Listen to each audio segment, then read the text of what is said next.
आइए हम आज एक वचन देखेंगे मत्ती उसका 7वां अध्याय 24 से लेकर 27 तक मैं पढ़ूंगा। आप लोगों ने इन वचनों को पहले ही पढ़ा होगा, परंतु हम आज खासकर इस पर जो है हम ध्यान से देखेंगे। परमेश्वर हमसे बातें करेगा। मत्ती उसका 7वां अध्याय 24 से लेकर 27 तक। घर बनाने वाले दो मनुष्य, बुद्धिमान और मूर्ख। इसलिए जो कोई मेरी ये बातें सुनकर उन्हें मानता है वह उस बुद्धिमान मनुष्य के समान रहेगा जिसने अपना घर चट्टान पर बनाया, और मेघ बरसा और बाढ़ें आई और आंधियां चली और उस घर से टकराई, फिर भी वह नहीं गिरा क्योंकि उसकी नींव चट्टान पर डाली गई थी।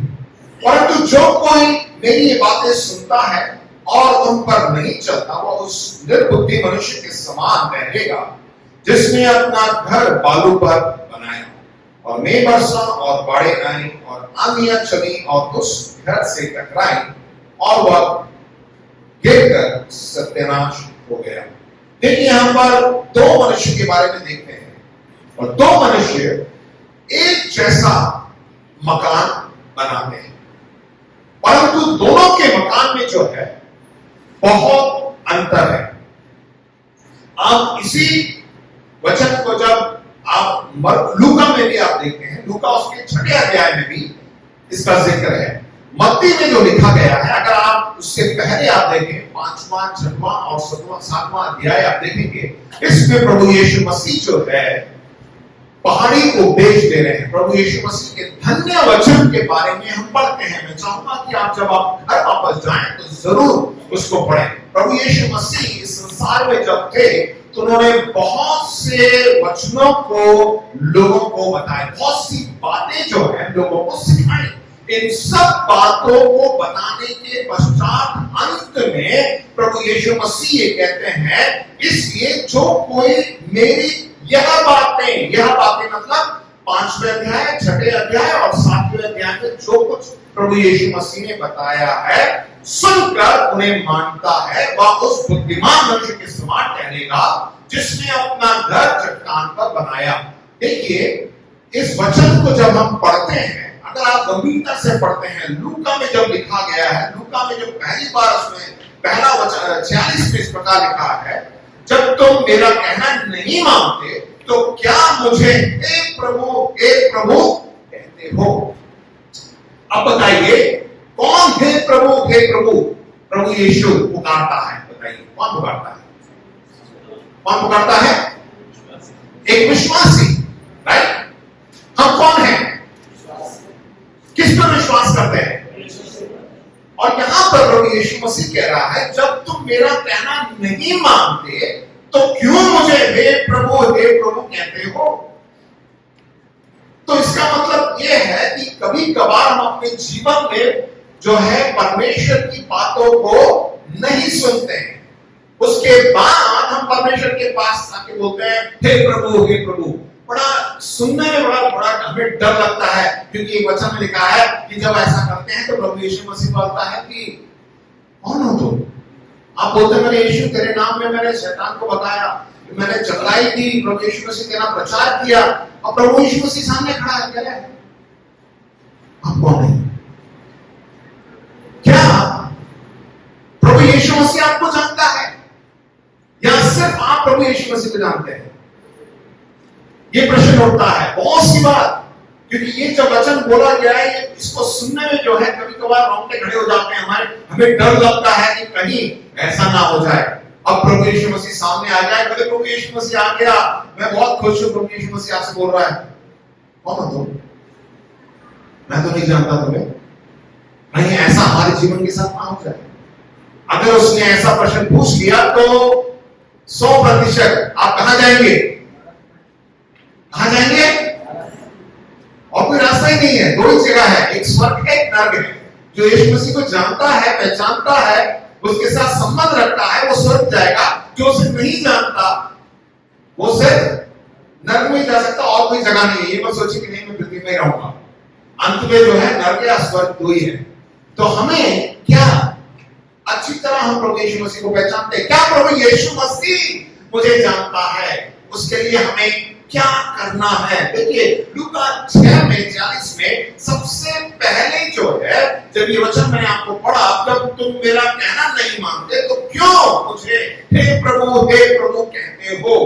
हमें क्या करना चाहिए? जो भी हम परमेश्वर के वचन को हम सुनते हैं, इतवार के दिन, बुधवार के दिन और बहुत से माध्यम से जो है, आप इवन यूट्यूब में या मोबाइल पे जो है परमेश्वर के वचन को, मैं ये नहीं बोल रहा और किसी और वचन को, परमेश्वर के वचन को आप सुनते हैं। आप जब परमेश्वर के वचन को पढ़ते हैं, मैं विश्वास करता हूं कि हम में से सब लोग हर एक दिन परमेश्वर के वचन को पढ़ते हैं। बोलिए हाँ और आमीन।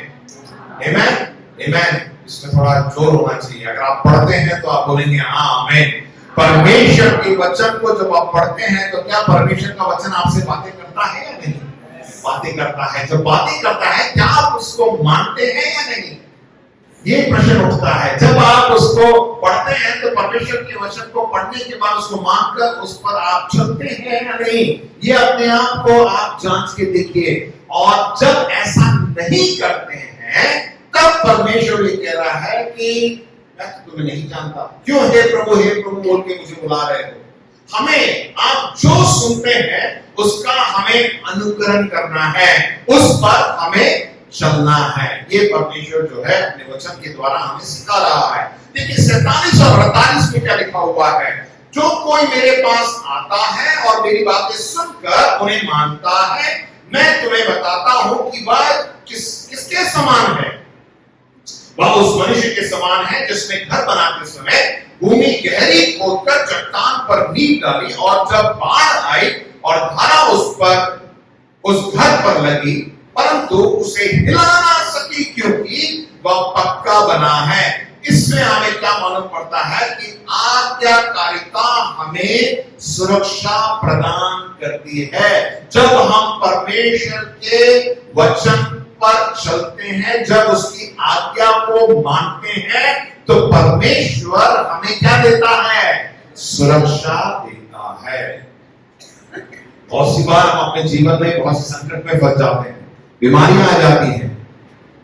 क्यों? क्योंकि हम जानबूझकर परमेश्वर के वचन पर नहीं चलते, सुनकर भी हम उसे अनसुनी कर देते हैं, इसलिए विपत्ति हमारे ऊपर आ जाती है।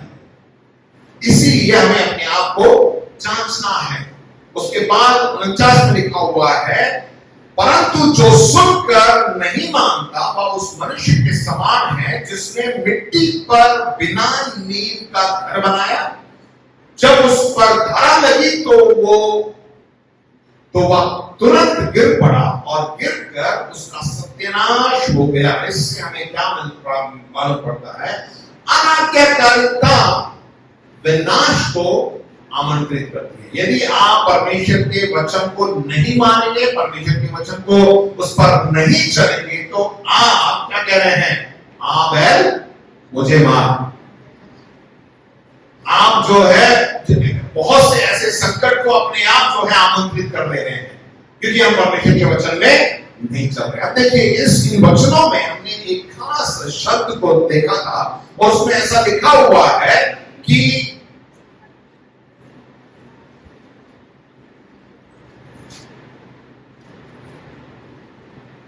यहां पर हमें अपना घर, अपना मकान जो है चट्टान पर बनाना है। ये चट्टान कौन है? पहला कुरिन्थियों 10:4।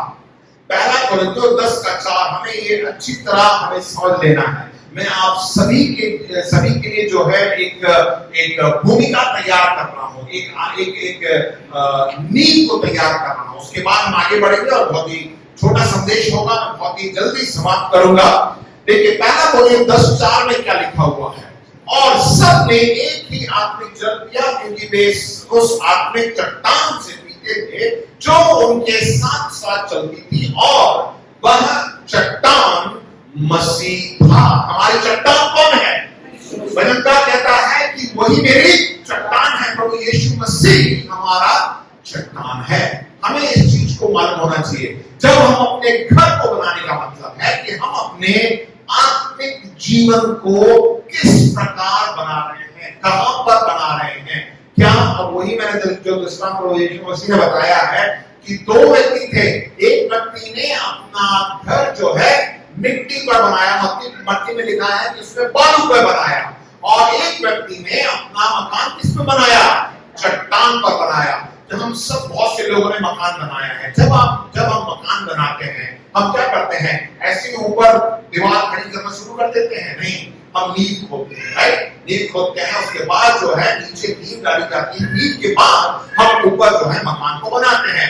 आप जितनी मजबूती से आप नींव को डालेंगे, जितना आप गहरा नींव डालेंगे, उतना ही जो है मंजिल ऊपर जाएगी। आप ऐसे कितने लोग जो हैं संजय प्लेस गए हैं या बहुत ऐसी जगह जहाँ पे 12-20 मंजिल की जो इमारतें बनी है, आप लोगों ने देखा तो होगा, राइट? अगर आप संजय प्लेस जाएंगे तो वहां पीछे मॉल है। जब मॉल बना था तो आपने देखा होगा कि बहुत गहराई से उन्होंने खुदाई की है।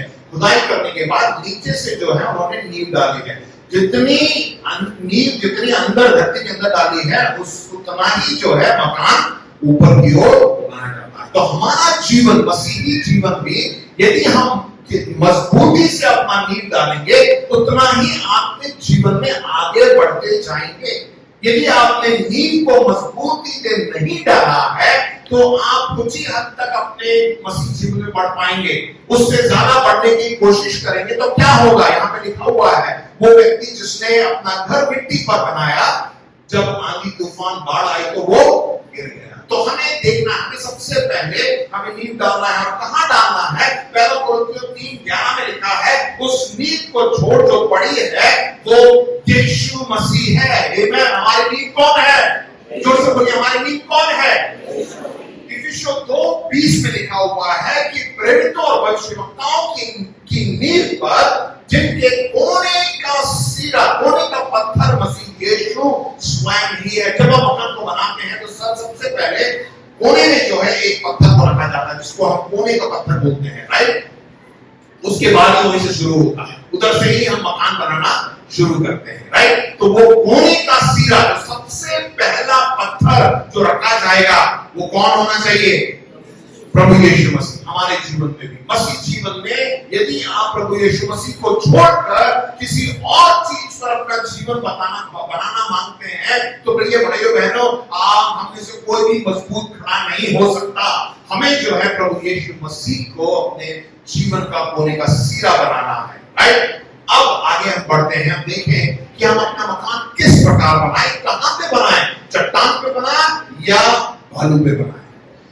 लूका 6 अध्याय का जो 46 से लेकर 49 तक मैंने आपके लिए पढ़ा था, हम जब इस यहाँ पे हम देखते हैं कि एक व्यक्ति जो है एक अस्थिर नींव डालता है, मिट्टी में जो अपना मकान बना रहा है, दूसरा व्यक्ति जो है एक स्थिर नींव डाल रहा है। बहुत सी बात मसीह जीवन में भी हम कभी कभार, मसीह जीवन में बता रहा हूँ, विश्वासियों के लिए बता रहा हूँ, अपने लिए मैं बातें कर रहा हूँ, हम भी जो है कभी कभार प्रभु यीशु मसीह को छोड़ हम अपने धन दौलत, अपने व्यवसाय या अपना जो टैलेंट आपके अंदर है, या आपके पास जो व्यवसाय बिजनेस है, या कुछ ऐसी बातें हैं, उस पर हम भरोसा करके हम सोचते हैं कि अब मेरा जीवन इसी में बनाता हूं, यही मेरे लिए सब कुछ है, मैं इसी पे आगे बढ़ूंगा।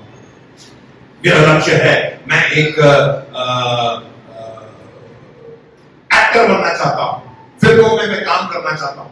अगर मैं इसी में अपना जीवन बनाऊंगा तो मैं आगे बढ़ता जाऊंगा। आपने देखा बहुत से ऐसे अभिनेता अभिनेत्री जो है खुदकुशी कर लेते हैं। कभी आपने देखा कि कहानी कुछ सुन के आपने कभी कहानी पढ़ी होगी, क्यों खुदकुशी कर ली है? बहुत ऊंचे लेवल पर, बहुत ही फेमस है, परंतु अचानक आपको एक सुबह अखबार पढ़ते हुए आपको मालूम पड़ता है कि उसने खुदकुशी कर ली।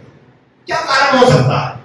बहुत से ऐसे लोग हैं, बहुत से धनवान लोग हैं, अचानक एक सुबह आपको खबर आती है कि वो खत्म हो गए, उनको हार्ट अटैक आ गया, दिल का दौरा पड़ गया, या उन्होंने आत्महत्या कर ली, या किसी एक्सीडेंट में वो जो है खत्म हो गए। क्यों? क्योंकि वो बहुत सी बार जो है उन्होंने जो है अपना जीवन सही जगह पर नहीं बनाया है, अपने धन पर, अपने जो भी उनके पास है उस पर जो है गलत चीजों पे जो है अपना जीवन बनाना चाहते हैं। परंतु आज हम विश्वासी हैं, मैं मैं नहीं कह रहा कि हम में से कोई भी जो है व्यवसाय ना करे, कार्य का काम ना करे, परंतु आप जहां पे काम करते हैं, जहां व्यवसाय करते हैं, जहां पढ़ाई करते हैं, जहां आप रहते हैं, आप अपने आप को जांच के देखिए कि क्या मैं अपना मसीह जीवन सही जगह पे बना रहा हूं। देखिए, जब हम मकान बनाते हैं तो हमें हमारा जो नींव है प्रभु यीशु मसीह का होना बहुत ही जरूरी है। सबसे पहली बात हम क्या देखते हैं कि एक स्वस्थ जीवन क्या होता है। एक स्वस्थ जीवन का मतलब मसीह जीवन में और हम इस संसार में जो जीते हैं शारीरिक रूप में आप कैसे स्वस्थ रह सकते हैं।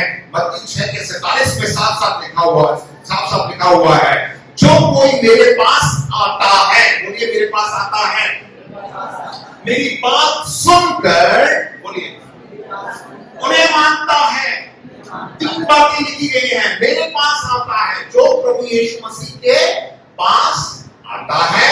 इसका मतलब क्या है कि प्रभु यीशु मसीह के साथ आप एक संबंध को बनाते हैं। जब प्रभु यीशु मसीह के पास हम आते हैं तो हमारा प्रभु यीशु मसीह के साथ एक संबंध बनता है। दूसरा, मेरी बातें सुनकर, यानी परमेश्वर की बातें, परमेश्वर के वचन को जब हम सुनते हैं, हम परमेश्वर के वचन को सुनते हैं, उसके बाद उन्हें मानते हैं। मानने का मतलब क्या है कि उस पर हम चलते हैं। राइट, ठीक है, तो उस पर जो है हम ये 3 बातें, उसके पास आना, उसके बात को सुनना और उसके बातों पर चलना, जब हम ऐसा करेंगे तो हमारा जीवन एकदम स्वस्थ होगा। राइट, बोलिए हालेलुया। दूसरी बात आप देखेंगे 46 में लिखा हुआ है, क्या कोई सुनकर और उसे नहीं करता। वचन में लिखा हुआ है, जब तुम मेरा कहना नहीं मानते तो क्या मुझे देव प्रभु कहते हो।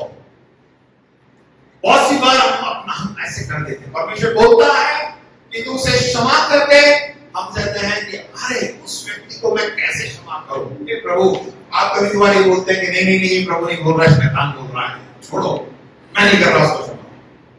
तो आप परमेश्वर के वचन को नहीं सुन रहे हैं। परमेश्वर कह रहा है कि उस व्यक्ति की मदद करो। आप नहीं, उसको क्या मदद करो, कुछ काम नहीं करता, ऐसे घूमता रहता है, उसकी मदद करूं मैं। आप परमेश्वर बोलता है तो आप अनसुनी कर देते हैं। ऐसे के लिए देखिए, बहुत सी बार आप अपने आप को जांच के देखिए। मैं अपने आप के लिए भी बातें कर रहा हूं, मेरे साथ भी बहुत बार ऐसा होता है। मैं आपको बताता हूं एक छोटा सा उदाहरण। मैं हमेशा सोच के चलता हूं, जब गाड़ी चलाऊंगा तो बड़े संयम के साथ, बहुत ही शांतिपूर्वक तरीके से जो है हर कोई चलाना चाहता है। राइट, कि रास्ते में बहुत से लोग जो है उल्टा चलाते हैं। मेरे को बहुत दिक्कत होती है जब पुल के, हमारा आपने देखा ना, जो हमारे अर्जुन नगर जाते वक्त जो है वहां पे एक रेलवे लाइन है, ऊपर से पुल बनाया, पुल में हमेशा क्या है, जाम लगा रहता है। और आजकल ऊपर से क्या लगा दिया, सिग्नल भी लगा दिया है। और हम लोग, आगरा के लोगों को सिग्नल में चलना आता नहीं है। उनको ये नहीं मालूम कि लाल बत्ती होती है तो किस लिए होती है, हरी होती है तो किस लिए होती है, संतरे वाली जलती है। मालूम है आपको? मालूम है संतरा क्या होता है? मालूम है किस लिए होता है? नहीं मालूम है। पहले हरी जलेगी, उसके बाद लाल जलेगी, लाल जलने से उसके बाद दूसरी बार हरी जलने से उससे पहले ऑरेंज जलता है। वो किस लिए जलता है किसी को मालूम नहीं है।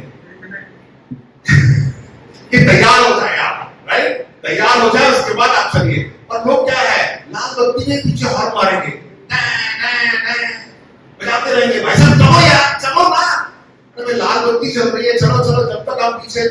अब यही बहुत सी बार परेशानी होती है। कभी कभार मैं निकल जाता हूँ, कभी कभार रुक जाता हूँ, तो पीछे से परेशान करते रहते हैं।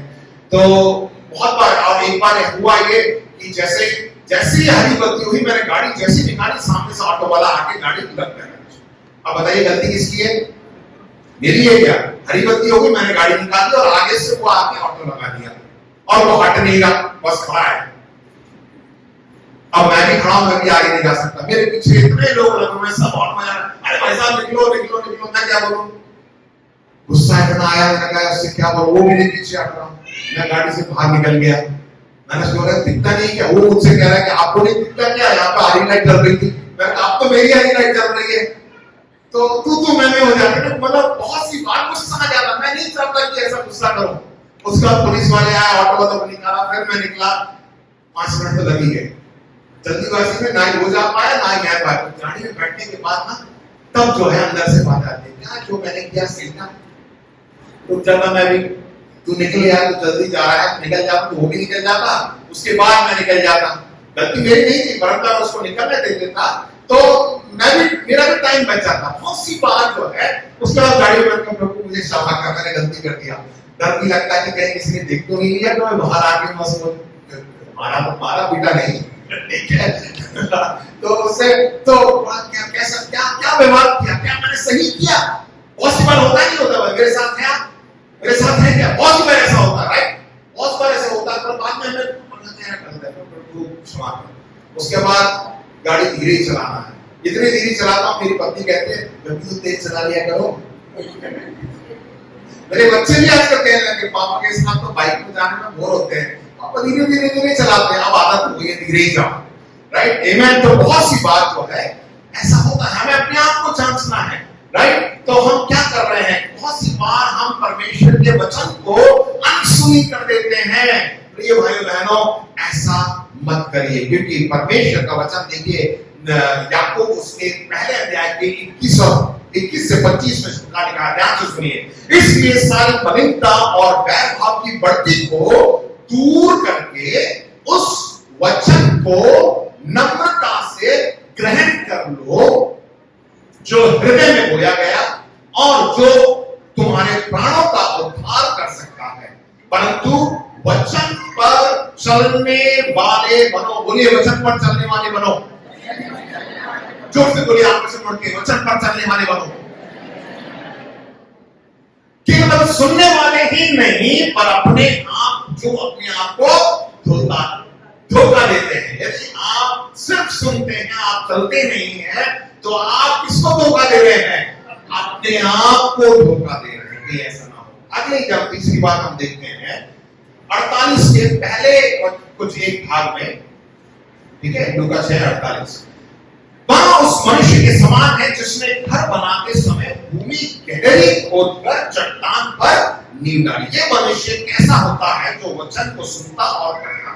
जब हम परमेश्वर के वचन को सुनते हैं और उस पर चलते हैं, वो मनुष्य किसके समान है, जो अपना घर जो है उस भूमि में गहरे खोदकर चट्टान पर नींव डाली। बहुत सी बार जब हम मकान को बनाते हैं, हमारा जो संबंध है उस चट्टान के साथ है।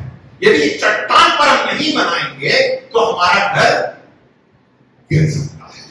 अब देखिए, जब मकान बनाते हैं तो जो व्यक्ति जो है जब खुदाई करता है, देखिए जब तक नीचे वो चट्टान नहीं आ जाता, मजबूती नहीं आ जाती, वहां पर वो खोदता है। खुदाई करने में मेहनत लगती है, खुदाई करने में पैसा लगता है, समय भी जाता है, आदमी थक भी जाता है। परंतु जब वो चट्टान मिल जाता है ना, जब उस चट्टान को मिलने के बाद उस चट्टान पर जब आप अपना घर बनाएंगे तो वो एकदम मजबूत होगा। मसीह जीवन में बहुत सी बार हमें अपना समय देना पड़ेगा, हमें धन देना पड़ेगा, हमें अपने आप को जो है देना, मेहनत करनी पड़ेगी कि हम अपना घर उस चट्टान पर बनाएं। ऐसा नहीं है कि रेडीमेड नहीं है, तुरंत हाँ किसी ने बोला आ गए। हाँ, प्रभु यीशु मसीह को हम जब अपने जीवन में ग्रहण कर लेते हैं, प्रभु यीशु मसीह हमारे अंदर आ जाते हैं, हमारी सारी जो पुरानी बातें हैं सब कुछ वो नया कर देता है। हमारे अंदर की जो आत्मा है जलाई जाती है, क्योंकि पवित्र आत्मा हमारे अंदर आ जाता है और सब कुछ नया हो जाता है। परंतु उसके बाद हमें परमेश्वर के वचन पर चलना बहुत ही जरूरी है। यदि आप उस पर नहीं चलेंगे तो फिर से जो है आप जहां से आए थे वहां पर आप गिर सकते हैं। इसीलिए जो है हमें मजबूती से परमेश्वर के वचन, प्रभु यीशु मसीह हमारी चट्टान है और यही परमेश्वर का जीवित वचन प्रभु यीशु मसीह है। हमें परमेश्वर के वचन को अपने जीवन पे डालना है। बोलिए हालेलुया। उसके आगे देखिए क्या लिखा हुआ है 48 में दूसरा भाग। और जब बाढ़ आई, धारा उस घर पर लगी, मतलब घर को चट्टान पर ही क्यों बनाना चाहिए? क्यों बनाना चाहिए? क्योंकि वहां पर हम देखते हैं कि बाढ़ आई और धारा उस घर पर लगी। बाढ़ और धारा या आंधी तूफान हर किसी के जीवन में आता है। ये मत सोचिए कि अब मैंने मसीह को ग्रहण कर लिया है, अब मेरा जीवन क्या है, शांतिपूर्वक ढंग से आराम से निकलेगा, मैं इस संसार में नहीं रहूंगा, अब मैं हवा में उड़ता रहूंगा। नहीं प्रिय भाई बहनों, हमें इस संसार में ही रहना है। इस संसार में जब रहते हैं, पूरी रात जो है बरसात हुई, ऐसा नहीं है कि सिर्फ मेरे घर में बरसात नहीं, आपके घर में बरसात हुई, ऐसा हुआ क्या? सबके पूरे आगरा में बरसात हुई। जब कुछ साल पहले जो है आगरा में भूकंप आया था, मालूम है आप लोगों को? मैं नहा के बाहर निकला था और जैसे मैं देखा मेरा पंखा हिल रहा, मैंने कहा मेरे को चक्कर आ रहे हैं। उसके बाद नीचे बोला कि अरे कुछ हिल रहा, सब पंखे हिल गए थे। तब मालूम पड़ा कि भूकंप आया। ऐसा तो नहीं कि मेरे घर में भूकंप आया और बंटी के घर में भूकंप नहीं आया। हमारे घर में आया था, सबके घर में भूकंप आया था, राइट? सबके घर में भूकंप आया था। मतलब आंधी तूफान सबके लिए आता है। कुछ साल पहले एक ऐसी आंधी चली थी कि सारे पूरे रात भर बिजली नहीं रही थी। ऐसा हुआ कि नहीं 36 लक्ष्य में पास्टर साहब के घर पे तो रेंट आया, वहां तो कुछ भी नहीं गिरा। ऐसा नहीं हुआ, सबके लिए हुआ। मतलब जीवन में बहुत सी कठिनाई आती है, बीमारी आ जाती है, परिवार में जो है अनबन हो जाता है, बहुत सा सबके जीवन में होता है। परंतु यदि आप अपना जीवन उस चट्टान पे बनाएंगे तो वचन में क्या लिखा है कि आपका घर स्थिर रहेगा। आंधी तूफान तो आता ही है, परंतु यदि हम अपना घर उस चट्टान पर बनाएंगे तो हम स्थिर रह सकते हैं, क्योंकि परमेश्वर हमारे साथ है। प्रभु यीशु मसीह पर जो है हमने अपने जीवन को बनाया है। आमेन, हालेलुया। आगे चट्टान पर बने घर का क्या होगा? जब हम चट्टान पर अपने घर को बनाते हैं तो 48 के दूसरे भाग में लिखा हुआ है, और जब बाढ़ आई धारा उस घर पर लगी, परंतु उसे हिला न सकी, क्योंकि वो पक्का बना था।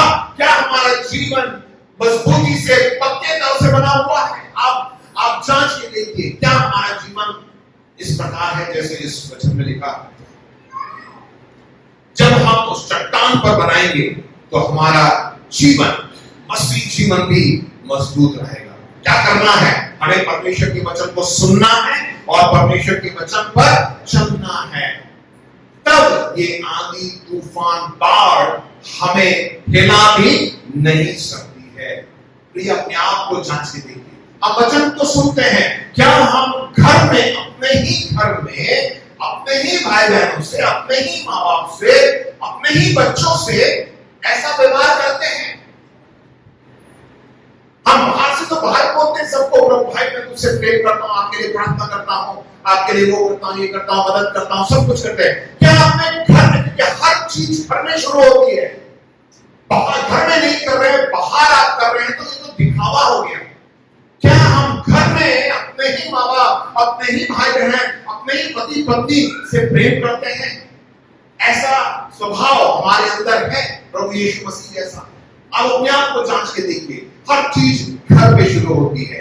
अगला जो हम देखेंगे, हमारे मसीह जीवन का निर्माण करते समय क्या खतरा है? जब हम मसीह जीवन को बनाते हैं तो क्या खतरा हमारे जीवन में आता है? 49 का पहला लिखा हुआ है, परंतु जो सुनकर नहीं मानता उस मनुष्य के समान है जिसने मिट्टी पर बिना नींव का घर बनाया। बहुत सी बार हम मसीह जीवन में सोचते हैं कि हाँ प्रभु यीशु मसीह को मैंने ग्रहण कर लिया है, अब मैं कलीसिया जा रहा हूँ और बुधवार को भी जो है बाइबल स्टडी करता हूँ, शुक्रवार को प्रार्थना करता हूँ, हर दिन जो है एक साथ मिलकर मैं परिवार के साथ प्रार्थना करता हूँ, बाइबल पढ़ता हूँ, सब कुछ कर रहा हूँ। ये तो एक रीति रिवाज जैसा हो गया।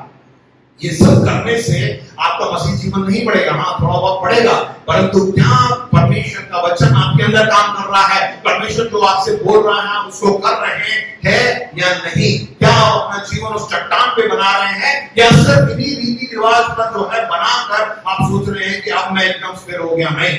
अगर आप ऐसा ही रीति रिवाज में आप चल रहे हैं तो आप अपना घर चट्टान पे नहीं परंतु उस बालू पर बना रहे हैं। अगले उसी वचन में अगला भाग लिखा है, बिना नींव के घर का क्या होता है? जब अगर हम पक्की नींव नहीं डालते तो क्या होता है? जब उस घर पर धारा लगी तो वह तुरंत गिर पड़ा और गिरकर उसका सत्यानाश हो गया।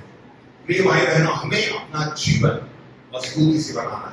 अगर मजबूती से बनाना है तो वो चट्टान प्रभु यीशु मसीह, उस पर अपने जीवन को बनाना है, क्योंकि प्रभु यीशु मसीह हमने वचन में देखा वही हमारी चट्टान है। जब हम उसको बनाते हैं उसके बाद हम परमेश्वर के वचन को सुनना, उसको मानना, उस पर हमें चलना है। क्योंकि मैंने जैसे बताया, आंधी तूफान संकट बीमारी ये सब तो हमारे जीवन में आती है, परंतु हम अपने जीवन को चट्टान पे बनाएंगे तो हम स्थिर हो सकते हैं। हमें अपने आप को जांचना है प्रियो, अपने आप को जांचने देंगे। क्या सिर्फ मैं प्रभु यीशु मसीह को जानता हूं या प्रभु यीशु मसीह भी मुझे व्यक्तिगत रूप से जानता है? क्या आप कह सकते हैं कि प्रभु यीशु मसीह मुझे नाम लेकर पुकारता है, टोनी आज तुम्हें वहां जाना है, टोनी आज तुम्हें ये वचन उन तक पहुंचाना है, टोनी मैं चाहता हूं कि तुम आज इस कार्य को करो? क्या प्रभु आपसे बातें करना है? अपने आप को जांच के देखिए। आइए अपने आंखों को बंद कर